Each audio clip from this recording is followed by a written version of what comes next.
Bismillahirrahmanirrahim. Assalamualaikum warahmatullahi wabarakatuh. Pemirsa MTA TV dan pendengar radio dimanapun Anda berada, bagaimana kabar Anda pagi hari ini?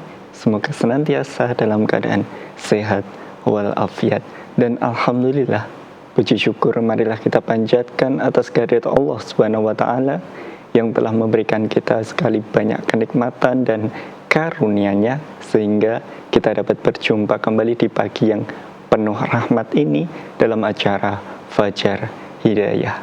Dan Alhamdulillah senang rasanya saya Muhammad Faisal dapat menemani Anda di pagi hari ini untuk kita sama-sama belajar memperdalam ilmu agama sebagai pedoman, sebagai bekal untuk menjalani kehidupan kita di dunia ini.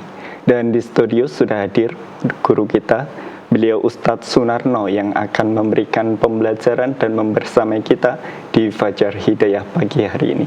Mari kita sapa beliau terlebih dahulu. Halo, Assalamualaikum warahmatullahi wabarakatuh, Ustadz. Waalaikumsalam warahmatullahi wabarakatuh. Kabar sehat ya pagi hari ini? Baik, sehat ya. Baik Ustadz, untuk pagi hari ini kita materi yang akan dibahas tentang apa ya? Ya, peringatan Allah dalam menjaga keimanan. Peringatan Allah dalam menjaga keimanan. Ya. Baik, karena memang keimanan ini satu-satunya kunci juga ya Ustadz untuk kita menuju surganya Allah begitu. Ya. Baik pemirsa dan pendengar dimanapun Anda berada, kami juga mengundang Anda untuk bergabung bersama kami.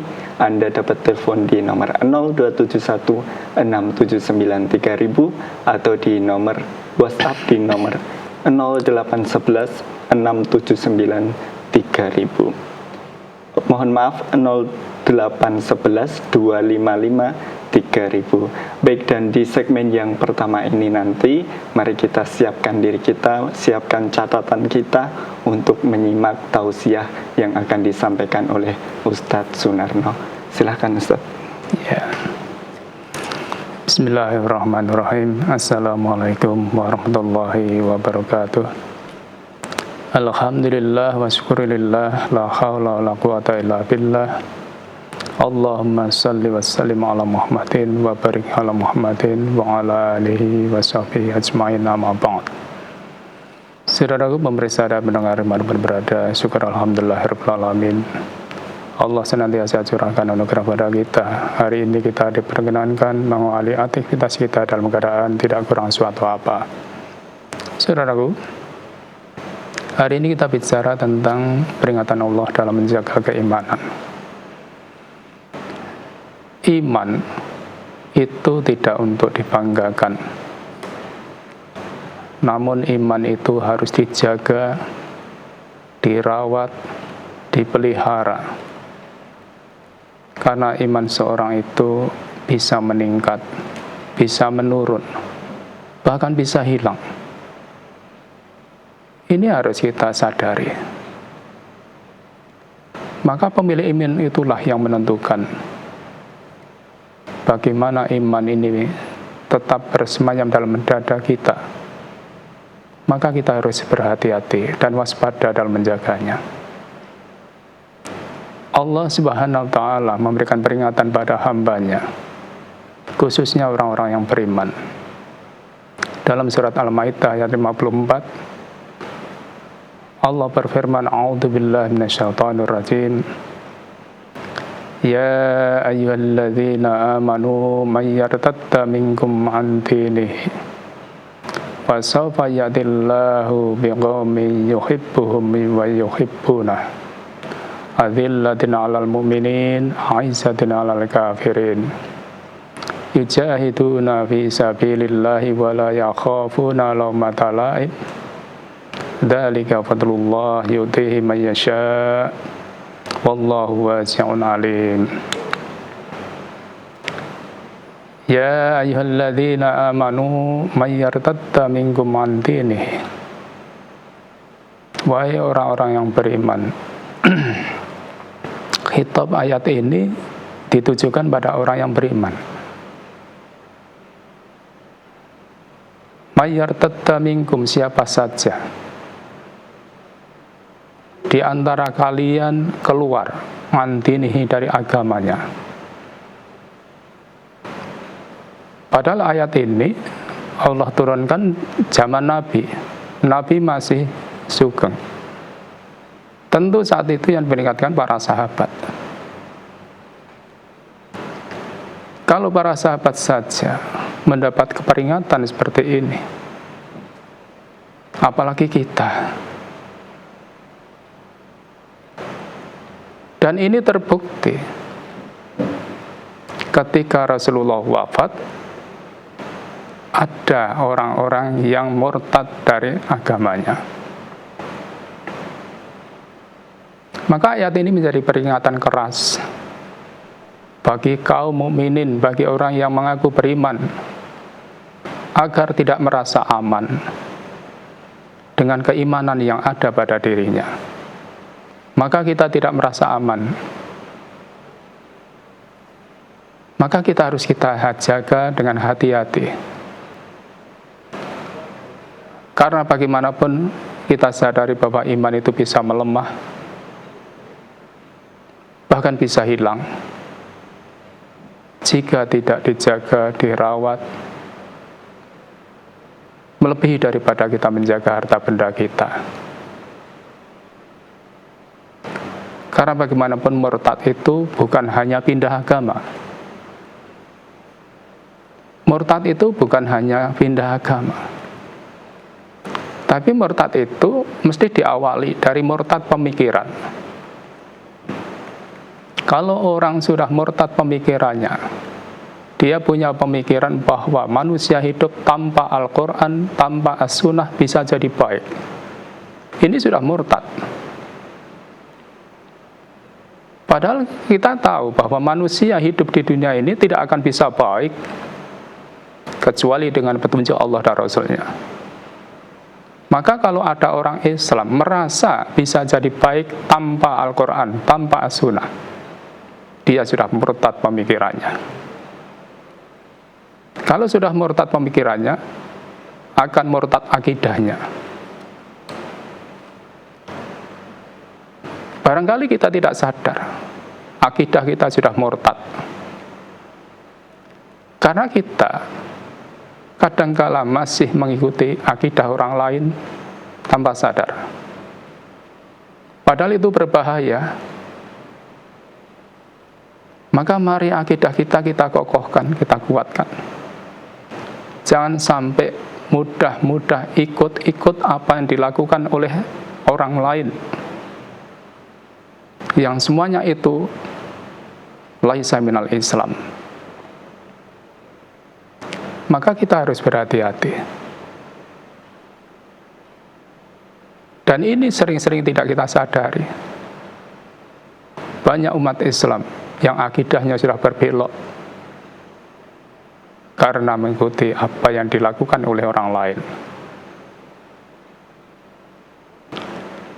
Dan juga kita harus paham, murtad itu, kalau kita mendahulukan hawa nafsu daripada wahyu, itu kita sudah murtad. Kalau kita menjalankan agama, dorongannya hawa nafsu, bukan karena tuntunan wahyu, ini berbahaya. Dan ini sadar atau tidak, dalam beribadah kita sering-sering mendahulukan hawa nafsu daripada wahyu. Ibadah itu tidak mesti hanya sholat, puasa. Sholat saja kalau itu hawa nafsu yang diikuti, ya akan terjadi apa yang tidak dikehendaki. Karena kalau ibadah itu tidak mengikuti petunjuk Rasulullah SAW, pasti orang akan melakukan dengan cara yang lain. Maka kita hati-hati. Saudaraku, kemudian dalam ayat tadi dilanjutkan, fasawfa ya'tillah biqaum, maka Allah kelak akan mendatangkan satu kaum yang lain. Dari ayat ini kita diberikan pelajaran bahwa Allah itu tidak membutuhkan manusia. Manusialah yang butuh pada Allah. Sangat butuh akan hidayahnya, taufiknya, pertolongannya, dan tuntunan hidup supaya manusia itu selamat dunia dan akhirat. Maka dari ayat ini Allah firmankan, apabila satu generasi runtuh akidahnya, runtuh keimanannya, runtuh semangat jihad sabilillahnya, Allah akan ganti kaum yang lain yang lebih baik dari mereka. Maka Islam itu nggak pernah pesimis, senantiasa optimis. Maka Islam nggak akan pernah kehilangan generasi yang baik, karena Allah akan senantiasa menggantinya. Lah kita ini, mari jadi pengganti generasi yang terus menyala semangatnya dalam meneruskan perjuangan Rasulullah SAW, meneruskan dakwah Rasulullah SAW, dan lain sebagainya. Kemudian Allah lanjutkan, yuhibbuhum wa yuhibbunah. Kaum yang dibangkitkan Allah tadi, kaum yang Allah mencintai mereka, dan mereka pun mencintai Allah. Ini puncak kedudukan keimanan. Cinta Allah pada hambanya, Allah senantiasa memberikan taufik pada hamba itu, memberikan hidayah pada hamba itu, memberikan keteguhan hati, keteguhan iman, keteguhan akidah pada hamba itu, sehingga dalam menjalankan perintah agama akan dijalankan dengan sepenuh hati. Cinta hamba pada Allah diwujudkan dalam ketaatan pada Allah, ketaatan yang penuh dengan keikhlasan, ketaatan yang berani berkorban, dan juga berani memperjuangkan apa yang Allah sudah turunkan itu. Semuanya ini bentuk kecintaan hamba pada Allah. Maka yang ada hanya senang, semangat, karena melakukan sesuatu dari hamba yang cinta pada Allah Subhanahu wa Ta'ala. Saudaraku, maka kalau dalam hadis kita diberikan pelajaran, hadis Bukhari nomor 3209, idza ahabballahu 'abdan nada Jibril innallaha yuhibbul fulan fa'hibbahu. Jika Allah mencintai seorang, Allah memanggil Jibril, sungguhnya Allah mencintai si fulan, maka cintailah dia. Maka dalam menjelaskan hadis ini, ulama menjelaskan, didahulukan cinta pada Allah. Jadi didahulukan cinta Allah pada hamba sebelum cinta hamba pada Allah. Karena cinta Allah adalah menjadi sebab cintanya hamba. Maka kita ini, kalau dicintai Allah, maka akan dicintai hamba. Maka yang begini ini, mari betul-betul kita camkan pada diri kita. Kemudian dilanjutkan ayat tadi, adzillatin 'alal mu'minin. Orang yang dicintai Allah itu ciri khasnya mereka bersikap lemah lembut terhadap orang-orang yang beriman.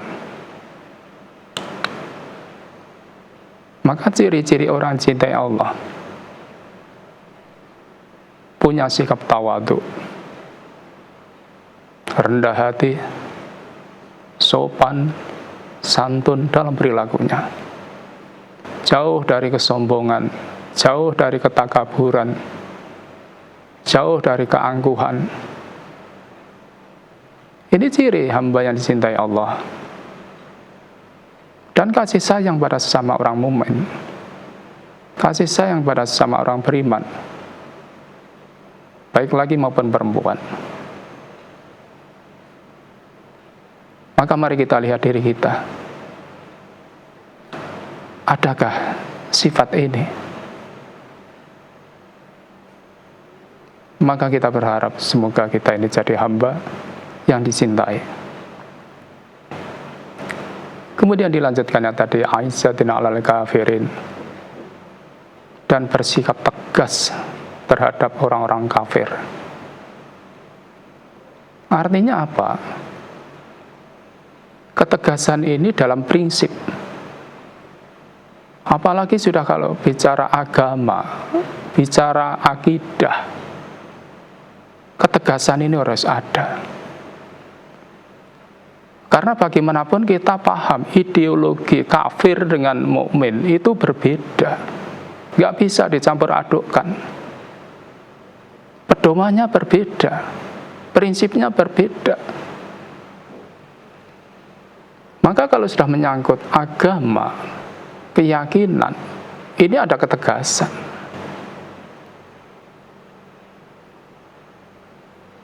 Maka kita tidak akan tunduk pada kebatilan apapun yang dilakukan oleh orang kafir, orang lain. Walaupun mungkin yang melakukan sangat banyak, mewarnai kehidupan, kita tidak akan tunduk. Harus tetap berpegang pada keyakinan yang ada pada diri kita. Kita sebagai orang Islam harus tetap menjaga kewibawaan Islam ini.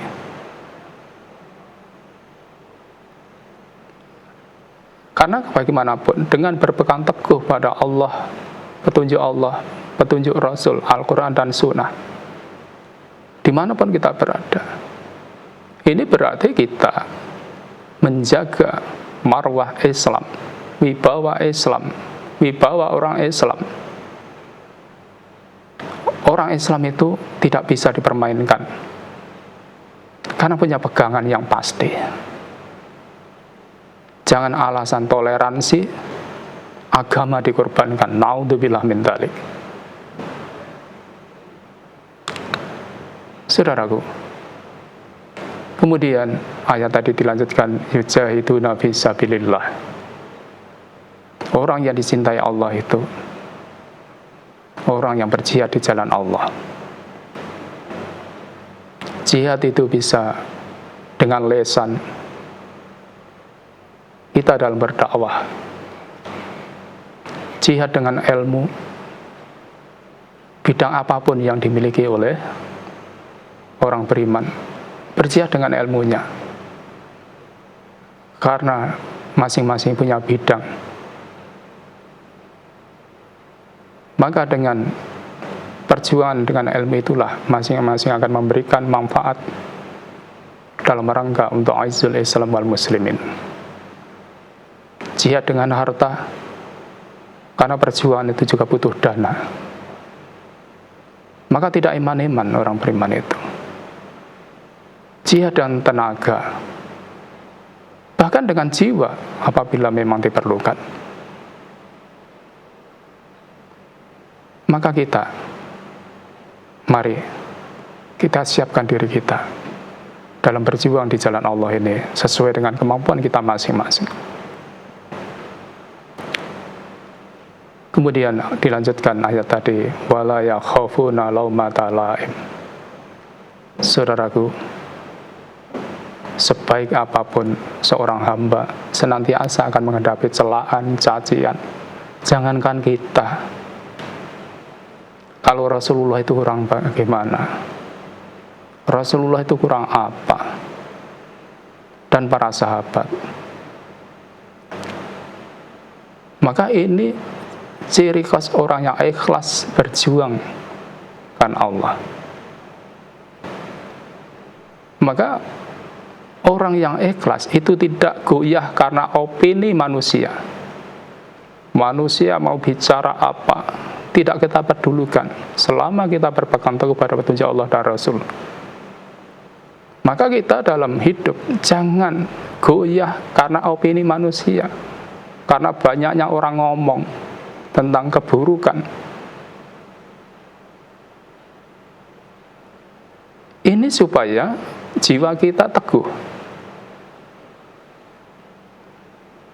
Dan kita juga tidak meninggalkan kebenaran yang sudah ada pada diri kita. Al-Quran dan Sunnah ini hanya karena tekanan sosial, tekanan ekonomi, maka kita kuatkan jiwa kita. Jangan alasan ekonomi atau yang lain, kita lepaskan petunjuk Allah dan Rasul ini. Rugi dunia akhirat kita nanti. Dan kita jangan sampai karena celaan orang sehingga menjual agama demi harta dunia dan popularitas. Kita nggak perlu. Buat apa kita populer kalau ingkar pada petunjuk Allah dan Rasulnya? Jangan sampai kita menjual Islam hanya untuk mencari harta dunia. Rugi kita. Saudaraku, maka ayat ini diakhiri, dzalika fadlullah yu'tihi may yasha wallahu wasi'un alim. Itulah kurnia Allah, diberikan pada siapa saja yang dikehendaki, dan Allah maha luas kurnianya dan maha mengetahui. Maka syifaat mulia ini bukan hasil kepintaran kita, bukan hasil kecerdasan kita, tapi murni taufik dan kurnia dari Allah Subhanahu wa taala. Begitulah saudaraku. Semoga kita bisa mengamalkan dalam kehidupan kita, dalam keseharian kita. Begitu, mudah-mudahan bermanfaat. Terima kasih. Baik, demikian tadi ya untuk mukadimah dan juga tausiah dari materi kita di pagi hari ini yang telah disampaikan oleh Ustadz Sunarno mengenai peringatan Allah dalam menjaga keimanan. Karena memang keimanan ini bisa saja kapanpun ya menurun, bahkan menghilang dalam diri kita. Makanya kita perlu menjaganya, karena Allah telah memberikan kepada kita, kita menjaganya agar kita tetap berada di jalan Allah yang benar ini. Dan nanti di segmen yang kedua kita akan membacakan pertanyaan-pertanyaan yang sudah masuk kepada kami. Untuk itu pemirsa dan pendengar jangan kemana-mana, tetap bersama kami di Fajar Hidayah.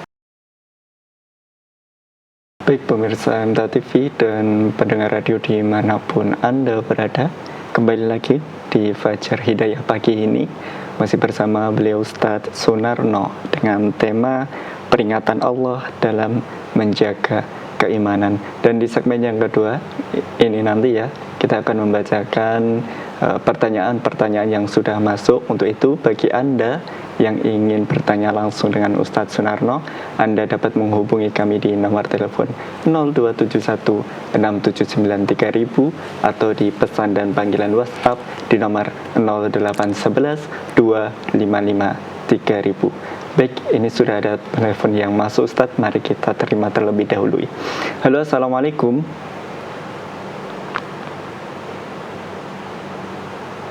Halo, Assalamualaikum.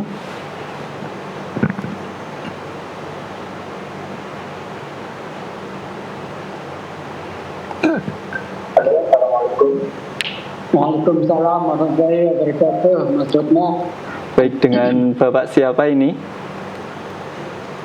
Bapak Mustafa dari Oku Selatan. Baik, Bapak Mustafa dari Oku Selatan. Assalamualaikum warahmatullahi wabarakatuh. Ustadz Sunarno. Waalaikumsalam warahmatullahi wabarakatuh. Monggo Bapak. Iya, semoga Ustadz Sunarno bersama teman-teman selalu dalam keadaan sehat dan pengabdi Allah Subhanahu wa taala. Amin. Turun ya. Mohon dijelaskan pada surat Al-Mu'minun ayat 71. Itu saja saudara yang saya sampaikan. Mudah-mudahan atas pemaparan atas nano berkaitan dengan ayat ini saya bisa memberi pelajaran. Atas kesempatan nano saya ucapkan terima kasih. Wassalamualaikum warahmatullahi wabarakatuh. Waalaikumsalam warahmatullahi wabarakatuh. Baik, Surat terima kasih. Mu'minun ayat Ayat 71. 71.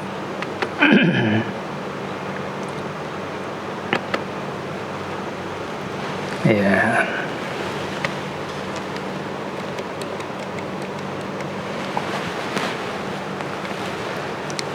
Jadi kalau dalam ayat ini Bapak, Allah firmankan,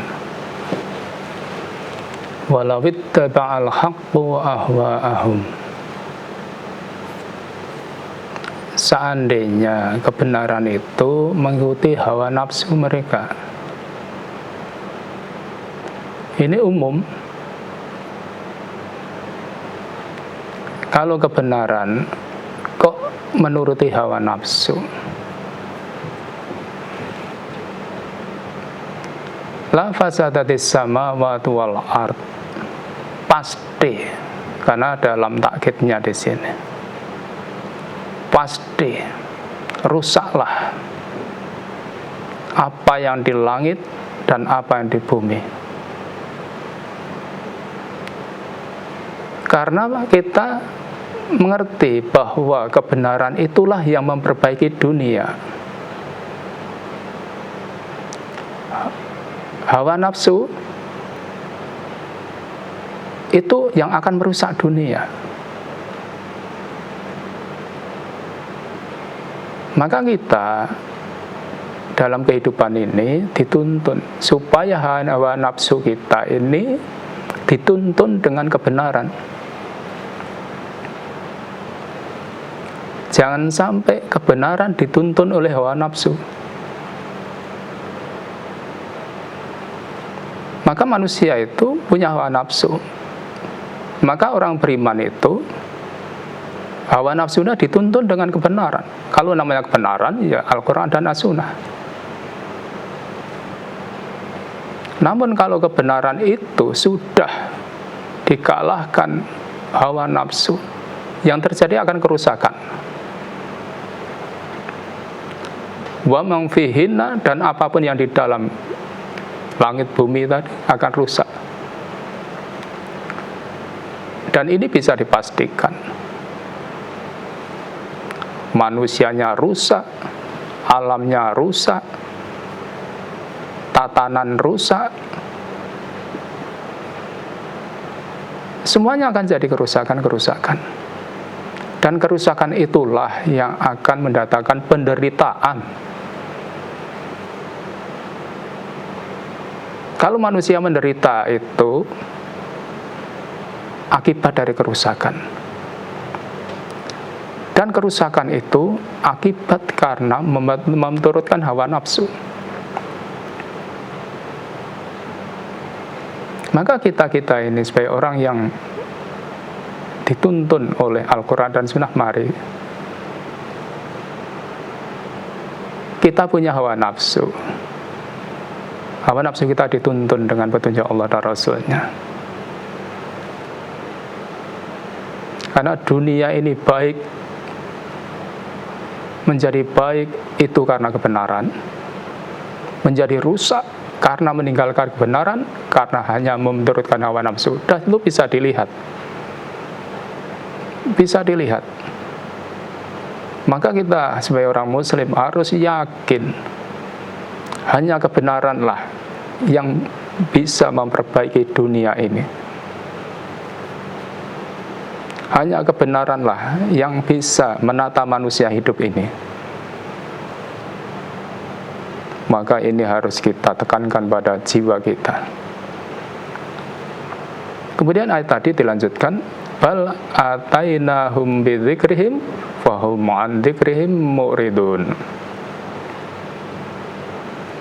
Sebenarnya Allah sudah mendatangkan pada mereka, bidzikrim di sini adalah Al-Quran, kebanggaan.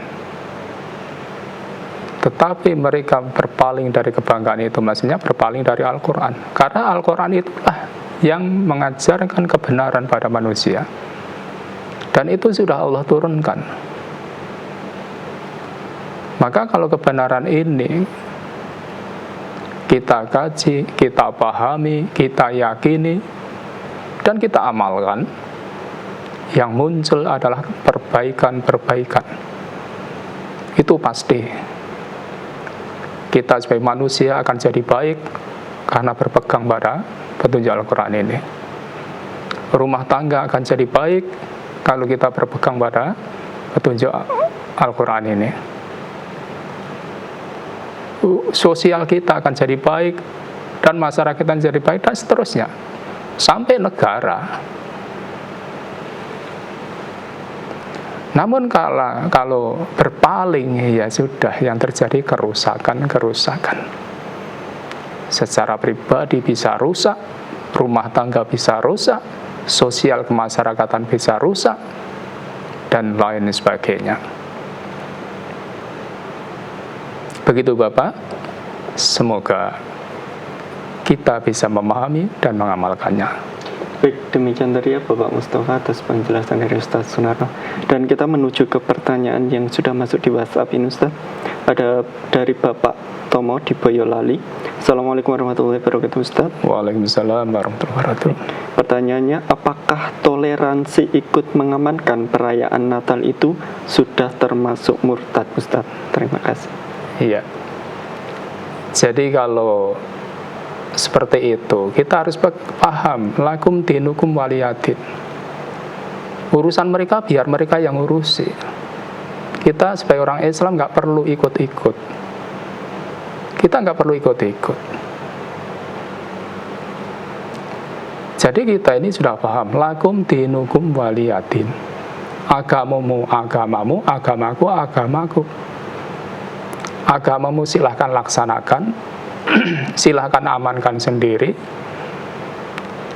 silahkan urus sendiri. Kita sebagai orang Islam nggak perlu ikut-ikut di dalamnya.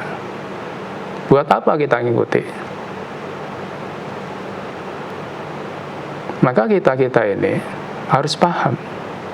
Dan kita juga gitu sebagai orang Muslim. Kalau kita punya gawe, punya kerja, nggak perlu melibatkan mereka. Kita urusi sendiri, kita amankan sendiri. Itu cara yang benar. Jadi dalam ayat tadi, lakum dinukum waliyadin, itu sudah ada ketegasan. Itu dari Allah. Maka jangan karena berkewuh.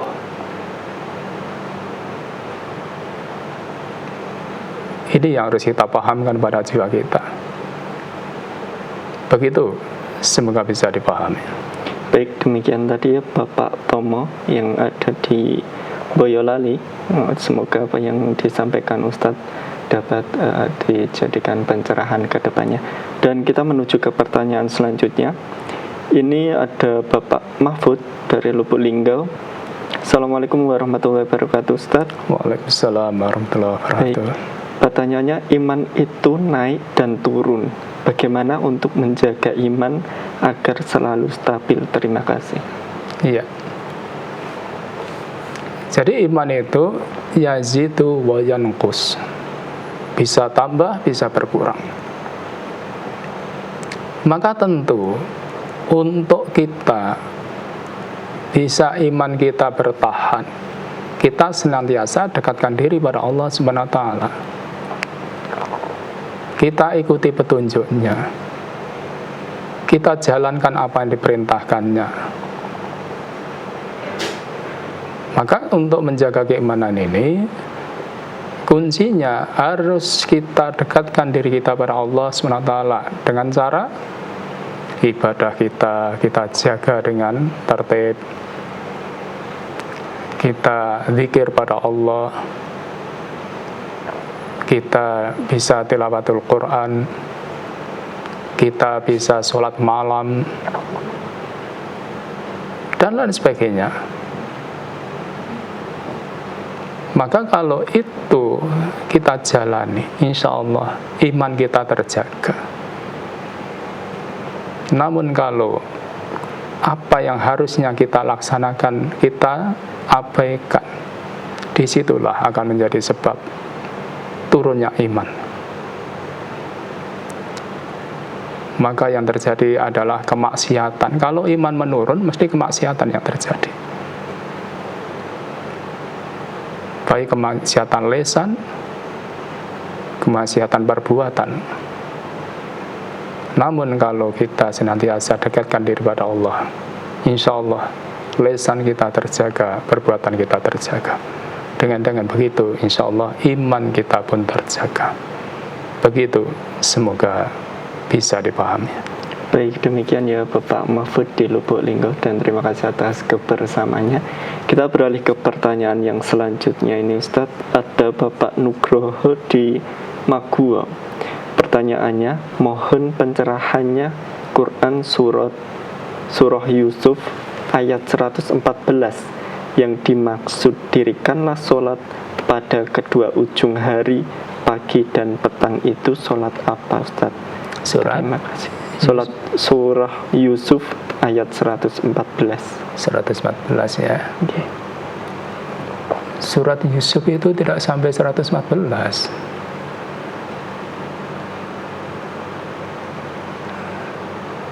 Surat Yusuf itu cuma sampai 111. Oh, ini yang dimaksud dirikanlah sholat pada kedua ujung hari, pagi dan petang. Ya, jadi sudah bisa kami tangkap. Jadi kalau kita ini diperintahkan aqimis sholah fidulukis syams. Jadi dirikan sholat ketika terbit matahari maupun tenggelam. Maksudnya apa? Sepanjang hari itu kita jaga sholat 5 waktu itu. Dari sholat subuh sekarang ini jam 4 kurang. Itu kan sebelum terbit matahari. Nanti duhur kita kerjakan. Itu pada siang hari. Asar, sore hari, maghrib, tenggelamnya matahari sampai isya. Maka kita jaga sholat 5 waktu itu. Intinya begitu. Jadi kita sebagai seorang muslim ini sholat 5 waktu harus kita tegakkan, karena itulah tiang agama. Agama kita dikatakan tegak kalau sholat 5 waktunya tegak. Itu belum ditambah dengan sholat-sholat sunnahnya. Maka itu yang harus kita perhatikan. Itu yang dimaksud itu. Begitu, semoga bisa dipahami. Baik, demikian tadi ya Bapak Nugroho. Semoga dapat ditangkap ya penjelasan yang disampaikan oleh Ustadz. Kemudian kita beralih ke pertanyaan selanjutnya ini Ustadz, yang ada di WhatsApp yang sudah masuk. Ini ada dari Ibu Latifah di Wonosobo. Assalamualaikum warahmatullahi wabarakatuh Ustadz. Waalaikumsalam warahmatullahi wabarakatuh. Pertanyaannya begini Ustadz, kalau mau qashar atau jamak sholat itu jaraknya berapa kilo? Soalnya kemarin saya di Banjarnegara itu sudah menjamak dan mengqashar sholat. Terima kasih. Iya. Jadi kalau kita ini mau jamak, mau qashar, diyakinkan bahwa perjalanan kita itu sudah lebih dari 12 kilo minimal itu. Apalagi kalau sudah lebih. Di Banjarnegara sudah puluhan kilo. Maka boleh kita menggunakan rukhsah itu. Jadi jamak qashar itu rukhsah. Boleh kita pakai.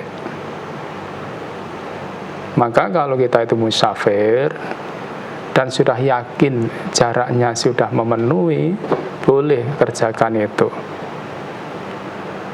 Qashar duhur 4 rakaat jadi 2 rakaat. Asar ya begitu, isya ya begitu. Kemudian mau menjamak karena sudah musafir, duhur dijamak dengan asar, boleh. Jadi kalau kita sudah lebih dari 12 kilo, ya silahkan, itu minimal jaraknya. Begitu, semoga bisa dipahami. Baik, demikian tadi ya Ibu Latifah, semoga dapat dijadikan pencerahan untuk kedepannya. Dan tentunya kita saat ini sudah di penghujung acara ini Ustadz. Mungkin sebelum diakhiri ada kembali penekanan untuk materi kita di pagi hari ini. Ya, saudaraku pemirsa dan pendengar dimanapun berada, jadi memang kita ini sangat butuh pertolongan Allah dalam menjaga keimanan kita. Karena hanya keimanan inilah modal kita saat nanti menghadap Allah. Tentu kalau iman, pasti juga amal soleh. Maka mari betul-betul. Jadi inilah milik kita yang paling berharga dalam hidup. Tidak ada yang melebihi dari ini. Dunia akan kita tinggalkan apapun wujudnya. Hanya iman dan amal soleh yang akan kita bawa saat kita menghadap Allah SWT. Maka mari senantiasa kita jaga, kita waspadai. Jangan sampai iman kita menurun, kita nggak terasa. Maka terus iman ini kita jaga, kita rawat, melebihi dari kita merawat emas dan perak, kan begitu dalam hadisnya. Maka jangan kita sembrono dalam hal keimanan ini. Kadangkala hanya karena faktor perkewuh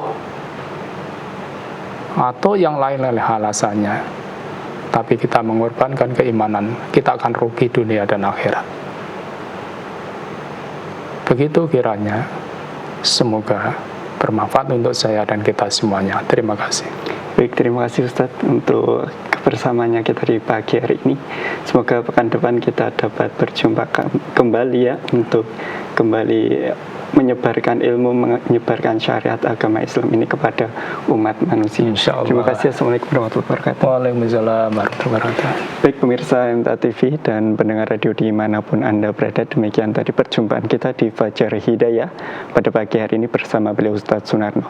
Dan akhirnya saya Muhammad Faisal mohon undur diri. Apabila ada salah kata saya mohon maaf. Akhirul kalam, wassalamualaikum warahmatullahi wabarakatuh.